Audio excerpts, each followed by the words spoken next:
2024년 10월 25일 이정훈입니다. 푸틴 러시아 대통령이 10월 24일 타타르스탄 공화국 수도인 카찬에서 열린 브릭스 정상회의에서 미국 기자의 질문에 답변하는 형식으로 조선인민군이 러시아 전선에 파병된 것을 시인했습니다. 위성사진이 있는데 어떠냐라고 물었더니 위성사진은 진지한 것이고 진짜로 그런 사진이 존재한다면 그것은 무엇을 반영한다는 것이 틀림없다라는 우회적인 말로 시인을 했습니다. 타타르스탄 공화국, 러시아를 구성하는 24개 공화국 중에 하나죠. 소수민족 국가인데 타타르인들은 몽골계 쪽에 가깝고 돌골계에 가까운 동양계죠. 그런 데서 브릭스 정상회담 했습니다. 브라질, 러시아, 인도, 차이나, 사우디아라비아 등 신흥 영토가 큰 나라들 정상회담을 했는데 사우디는 참여하지만 이 나라는 친미 국가죠. 또 인도도 중국을 포위하는 인도 태평양 전략에 참여하고 있고 차이나가 반드시 친러는 아니고 브라질도 덩치가 커서 오긴 왔지만 이런 나라들을 묶어서 회담을 했기 때문에 러시아가 우방이 있다. 대국이 지지한다라고 하는데 그건 난센스죠. 그냥 그들도 모아서 떠들어 보는 거고. 푸틴은 이들로부터 뭔가 지원을 받고자 할 텐데 이들은 그럼 네가 뭘 내놓을래? 기름이라도 싸게 줘야 하지. 이런 주장들을 할 겁니다. 쉽게 타결되지 않죠.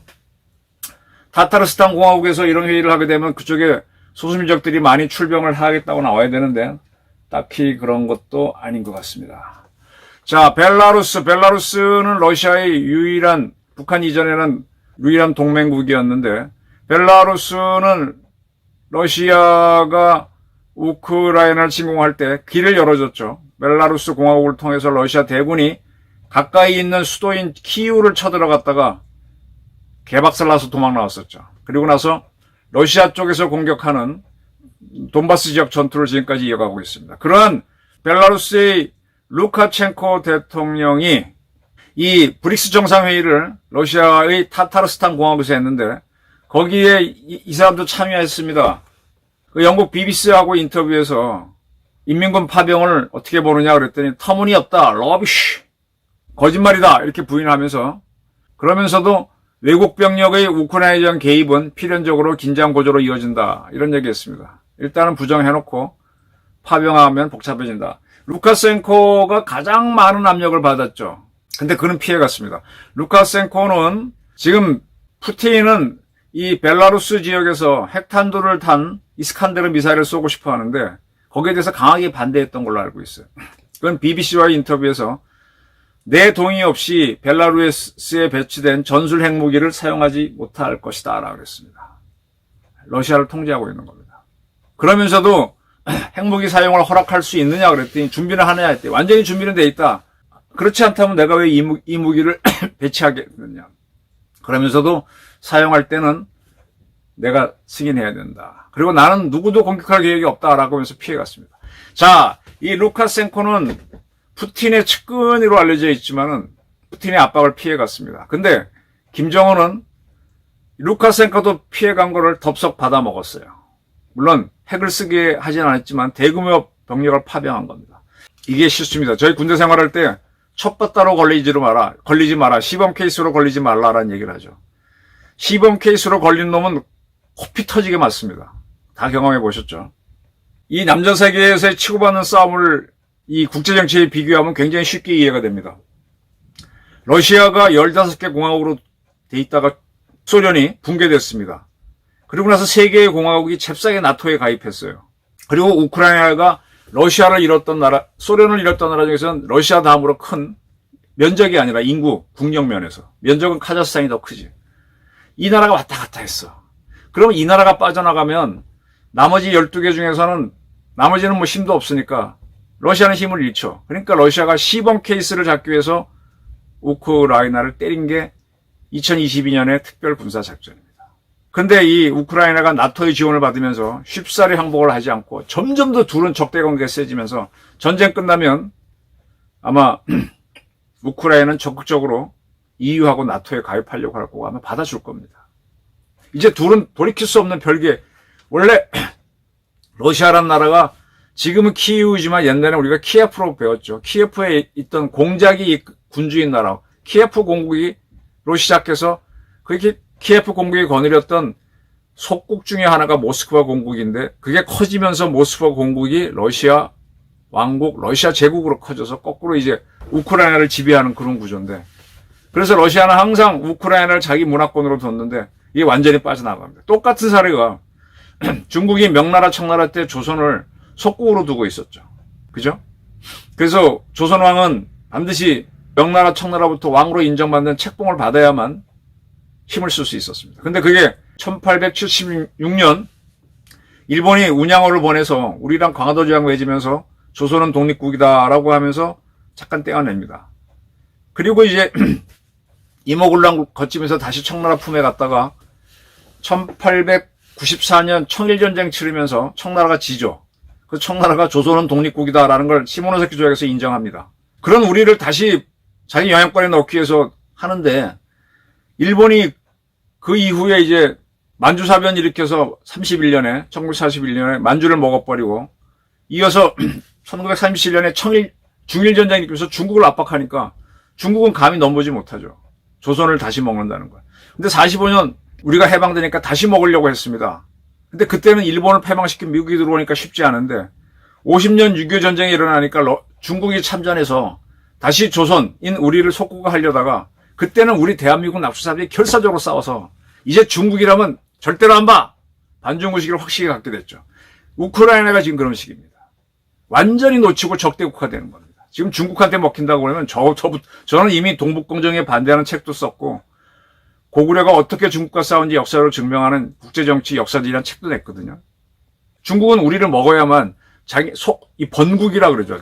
종주국을 보호하는 울타리 국가, 버퍼존이 필요한데 이제 북한이라도 버퍼존으로 두려고 하는데 이 북한이 러시아에 지금 붙어버리니까 짜증을 내는 거죠. 자, 그건 그렇고. 그래서 이렇게 자기 편에서 벗어나려고 하면 개를 놓치면 막 다 탈주하잖아요. 그래서 그걸 잡으려고 시범 케이스로 두드러 패는데 우크라이나가 지금 맞고 버티니까 이 전쟁에서 러시아가 실패하면 러시아 공화국이 아까 타타르스탄 또 사하, 부랴트 여러 개 24개 공화국과 또 40몇 개의 주가 있는데 주는 뭐라 얻지 못해도 이 공화국들이 독립할 수도 있어요. 깨져나가는 겁니다. 잘해야 됩니다. 어떻게 싸우냐에 따라서 시범 케이스로 때렸던 놈이 지면은 그놈은 완전 쫄딱 망하고 그놈이 이기면 시범 케이스는 완전히 코피 터지는 겁니다. 자, 루카센코는 만약에 벨라루스가 파병을 했으면 나토 국가한테 죽었을 거예요. 근데 길을 쓰고 피해갔어요. 지금도 피해가는데 뒤늦은 동반자 조약을 맺은 김정은이가 파병을 했거든. 이제 북한은요. 시범 케이스로 서방 국가가 조집니다. 우리가 조지지 않아도 미국이 조지고 나토가 조집니다. 북한에 이어서 제2, 제3의 북한이 나오면 힘들어지니까 반드시 조집니다. 김정은은 죽입니다. 루카센코는 빠져나왔어요. 근데 김정은은 갑니다. 그래서 첫바다에 걸리지 말아야 돼요. 그리고 첫바다를 설려면 이기는 싸움에 붙어야 돼요. 김정은의 파병을 박정희의 월남 파병과 비교하는 사람들이 있는데 박정희 대통령도 시범 케이스에 걸려들었죠. 그때 이북이 그래서 박 대통령 살해하려고 68년도에 1.21 사태도 일으키고 울진 삼척지구에 무장공비를 넣어서 근데 우리가 흔들리지 않았어요. 시범 케이스에 안 걸려들었어요. 중국도 그 무렵에 핵실험하면서 굉장히 압박을 가했는데 우린 버텨냈습니다. 그리고 박 대통령은 대한민국 국군의 옷을 입고 국군의 태극기를 들고 참전했습니다. 3천만의 자랑인 대한해병대 얼룩무늬 번쩍이며 정글을 간다. 우리 군가를 부리면서 대한의 육군, 대한의 해병대로 들어갔거든. 근데 지금 인민군은 자기 군복 다 버리고 무기 버리고 러시아 소수민족 군대로 가. 박 대통령은 그걸 통해서 우리 조국 군대와의 큰 일조를 했지만 저자는 지금 북한 핵을 갖고 아무리 위협해도 안 되니까 다른 돈벌이 수단으로 보내는 거야. 그리고 그 돈 벌면 자기만 먹고 살려고 하는 거라고. 북한 중흥 계획이 없어. 응? 완전히 피를 파는 거란 말이에요. 그리고 러시아부터 보호받겠다고 하는데 러시아가 우크라이나 전쟁에 실패해서 와야 되면 북한도 힘들죠. 그때가 우린 통일할 수 있는 찬스입니다. 이 첫바다를 잘못 썼다. 김정은은 크게 실수한 겁니다. 이거는 북한의 외무성 관리들도 피하려고 했을 텐데 왜 이랬을까? 그만큼 어려운 거죠. 북한의 걸 갖고 아무리 떠들어봐야 미국은 상대도 안 해주고 윤석열 정부는 콧방귀도 안 뀌고, 그러니까 지금 좌파들이 다 모여갖고 최혜병 떠들고 뭐하다 김건희 갖고 계속 떠드는 겁니다. 약점을 이용하는 거죠. 대한민국 역대 영부인이 뭐 현모양처라 그러지만 유영수 여사가 현모양처였나요? 어? 그렇게 만들어져 있을 뿐이지.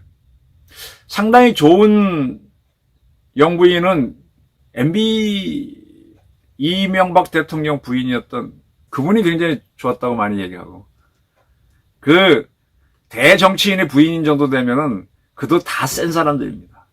그걸 갖고 흔들어 대는데 얼마나 졸렬해요. 옛날엔 여자 문제는 안 건드렸잖아. 뭐 바람 핀 것도 아니고 부인 얘기를 저렇게 공격을 해야 돼. 그게 먹히고 있는데 그것도 한계에 도달할 거란 말이에요. 더 이상 나올 것도 없고 이게 지겨워서 이제 안 들어. 자, 북한은 아주 유감스럽게도 강력한 힘을 가진 미국과 나토한테 시범 케이스로 걸려들 수 있습니다. 우리한테도 김정은은 시범 케이스가 돼서 함부로 우리나라 민족원들을 외국전쟁에 보내서 총알바지가 되게 한 지도자는 죽는다라는 걸 우리가 보여줘야 됩니다. 이것을 설치고 막아내는 민주당 또는 주사파들이 있다면 그 자들이 문제인 거죠. 진짜 누구의 앞잡이입니다. 푸틴의 앞잡이 아닌 시진핑의 앞잡일 수 있어. 김정은을 넘어서서. 우리는 우리가 최고여야 돼요. 그리고 우리는 이북의 3천만 동포도 보호할 의무가 있습니다. 김정은은 시범 케이스에 걸려들 겁니다. 골로 간다. 저는 이렇게 예측합니다. 그 골로 갈 때 통일의 기회가 온다. 윤석열 정권은 그걸 놓치지 마라. 저희 당부입니다. 감사합니다.